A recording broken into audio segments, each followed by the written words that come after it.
बिस्मिल्लाहिर्रहमानिर्रहीम। अस्सलाम वालेकुम नाज़रीन, आप यूट्यूब चैनल देख रहे हैं। मैं इमरान ख़ान हूँ। शहीद अरशद शरीफ की वालदा का इंतकाल के बाद उनकी तदफीन हो गई है और बहुत बड़ी तादाद में लोग वहाँ पे गए। लोग ताज़ियत कर रहे हैं, लोग दुआ कर रहे हैं उनके लिए।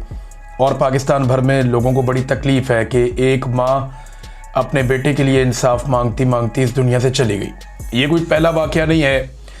पाकिस्तान में बहुत नाइंसाफ़ियाँ हुई हैं। बहुत सारी माँओं की आंखें अपनी दहलीज पर लगी हैं जिनके बच्चे जबरी तौर पे गुमशुदा किए गए हैं। बहुत सारों की लाशें मिली, बहुत सारों की लाशें भी नहीं मिली। पाकिस्तान में एक जबर की सूरत हाल है, एक जुल्म की सूरत हाल है और बेशुमार माँओं को उनका सामना है। शहीद अरशद शरीफ की वालदा बड़ी बाहिम्मत खातून थी, हम सब के लिए माँओं की तरह थी। उन्होंने हम सबको बड़ी हिम्मत दी, बड़ा प्यार दिया, हौसला दिया और हमेशा ये कहा कि मेरे बेटे के लिए आवाज़ उठाते रहना। तो इंशाल्लाह हम हमेशा आवाज़ उठाते रहेंगे, कोशिश करते रहेंगे कि जो इंसाफ उन्हें अपनी ज़िंदगी में देखना नसीब नहीं हुआ वो इंसाफ हम लेने की कोशिश करेंगे। पाकिस्तान तहरीक इंसाफ की लीडरशिप शहीद अरशद शरीफ को या उनकी सहाफ़त को अक्सर वो उसका तस्करा करते हैं, उस पर बात करते रहते हैं। पिछले दिनों वज़ीर आला खैबर पख्तूनख्वा भी गए थे, उनकी वालदा को भी मिले थे, उनकी अहलिया को भी मिले थे।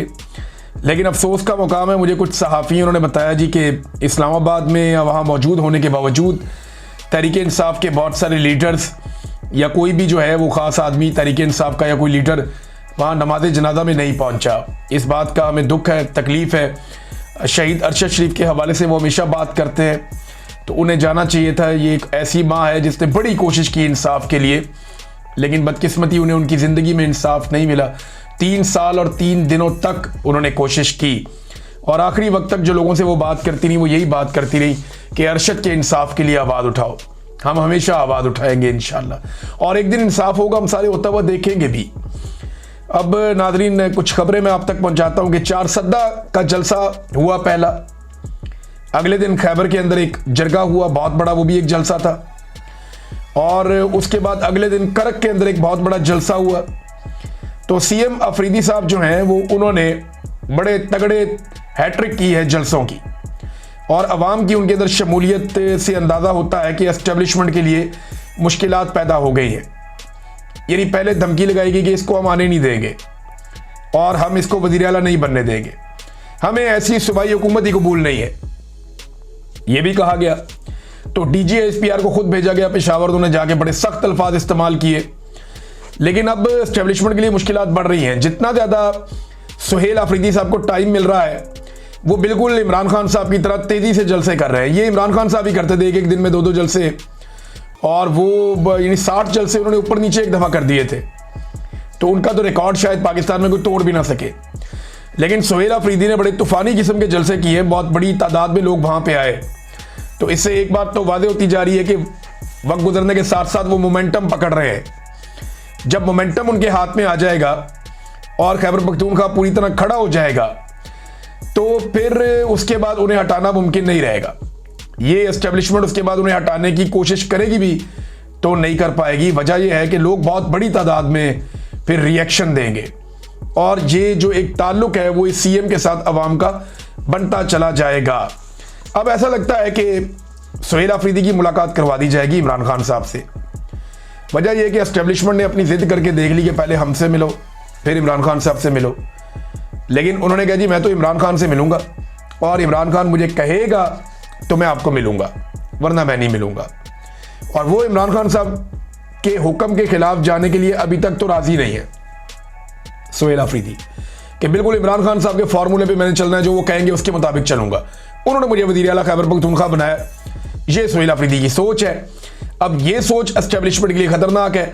लेकिन अब जो उन्होंने शो ऑफ पावर किया है, मेरे ख्याल में अब उन्हें मुलाकात करवा दी जाएगी। और कुछ ऐसी खबरें आ भी रही हैं, राणा सनाउल्लाह साहब ने भी कहा कि पीर को या मंगल को यानी आज या कल के दिन में सुहेल अफरीदी साहब की मुलाकात हो सकती है इमरान खान साहब से। तो ये बड़ा पॉजिटिव है अगर ये मुलाकात हो जाती है तो। सुहेल अफरीदी ने जो जलसे किए उनमें कुछ बड़ी सख्त बातें की, लेकिन करक वाले जलसे में वो ज़्यादा सख्त बोले हैं। DGSPR का जो धमकी अमेज उनकी जो बातें थी उनका भी जवाब दिया कि घटिया जुबान इस्तेमाल की गई DGSPR की जानिब से पेशावर में आके, वफाकी वुज़रा के बारे में उन्होंने कहा जी कि ये इनका मैंडेट भी नहीं है, जाली है, और ये मेरे बारे में गलीज़ इन्होंने इल्ज़ामात लगाए और घटिया ज़ुबान इस्तेमाल की। लेकिन मैंने कभी उनकी ज़ुबान में जवाब नहीं दिया, मुहज़्ज़ब तरीके से असम्बली के फ्लोर से मैंने जवाब दिया। लेकिन ये बात मैंने भी आपको कही थी पहले नाज़रीन के जो DGISPR ने किया वो ये कर तो गए खैबर पख्तूनख्वा में आकर, लेकिन उन्होंने जज्बाती होकर या जैसे भी है वो गलती कर दी।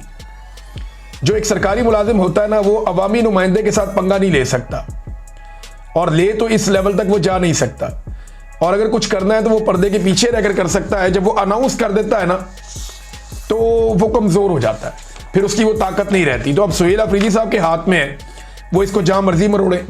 अब अगर कभी भी उनकी हुकूमत गिराने की कोशिश की जाएगी तो डायरेक्ट जो इल्ज़ाम है वो आएगा DGISPR पे और मिलिट्री एस्टेब्लिशमेंट पे। ये तो पहले ही कह चुके हैं कि हम हुकूमत नहीं कर देंगे, हुकूमत नहीं चलाने देंगे। मादनियात के ऊपर बहुत सारी बातें की हैं, लेकिन मादनियात के हवाले से जो है वो एक बड़ी इंपॉर्टेंट बात है जो सुहेल अफरीदी ने की है। जरा बात आप सुनिएगा। जितने भी हमारे मादनियात हैं उस पर सिर्फ और सिर्फ हक खैबर पख्तूनख्वा के अवाम का है, और ये जिसको चाहेंगे देंगे, जिसको चाहेंगे कि ना दे उनको नहीं मिलेंगे इंशाअल्लाह ताला। ये वो चीज़ है जो एस्टेब्लिशमेंट को बहुत तंग करती है, क्योंकि पाकिस्तान की मिलिट्री एस्टेब्लिशमेंट को ये लगता है कि पूरे मुल्क के अंदर जहां पे जो भी है उसके हवाले से फैसला मिलिट्री एस्टेब्लिशमेंट को करना है। सियासतदानों का कोई हक नहीं है उसके ऊपर फैसला करने का। कौन सी मादनियात कहाँ जाएंगी, किस कंपनी को दी जाएंगी, कौन निकालेगा, कहाँ पहुंचेगी, किसको बेची जाएंगी, ये फैसला नॉर्मली पाकिस्तान की मिलिट्री एस्टेब्लिशमेंट अपने हाथ में रखती है। यानी अगर बलूचिस्तान से गैस निकलती है तो किन इलाकों में दी जाएगी, कहाँ प्रायोरिटी रखनी है, ये फैसला एस्टेब्लिशमेंट अपने हाथों में रखती है।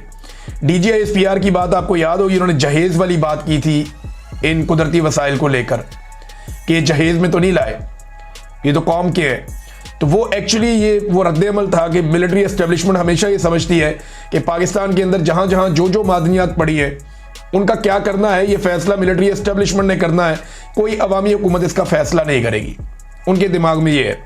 लेकिन सुहेल अफरीदी ने खुलकर चैलेंज कर दिया और साफ बात कर दी कि मादनियात पे जो खैबर पख्तूनख्वा की मादनियात हैं वो वहाँ की आवाम का हक है, वही फैसला करेंगे किसको देने और किसको नहीं देने। तो ये बड़ी चुभती हुई बात है जो एस्टेब्लिशमेंट तक पहुंची है। डी चौक जाने के हवाले से भी अब फैसला पाकिस्तान तहरीक इंसाफ हो सकता है करे आने वाले दिनों में, क्योंकि दो हिकमत अमलियाँ हैं जिन पे आजकल बात हो रही है। एक ये कि इस्लामाबाद की जानिब बढ़ा जाए, दूसरा ये है कि तमाम रास्ते बंद कर दिए जाएं, शराहें बंद कर दी जाएं और पूरे मुल्क के अंदर एहतजाज किया जाए। लेकिन उससे पहले एक मोमेंटम बनाया जाएगा और इस वक्त मोमेंटम बनने के ऊपर काम जारी है जो हम देख रहे हैं। तकलीफ नहीं, अपना ख्याल रखिएगा, अपने चैनल का भी। अल्लाह हाफिज़।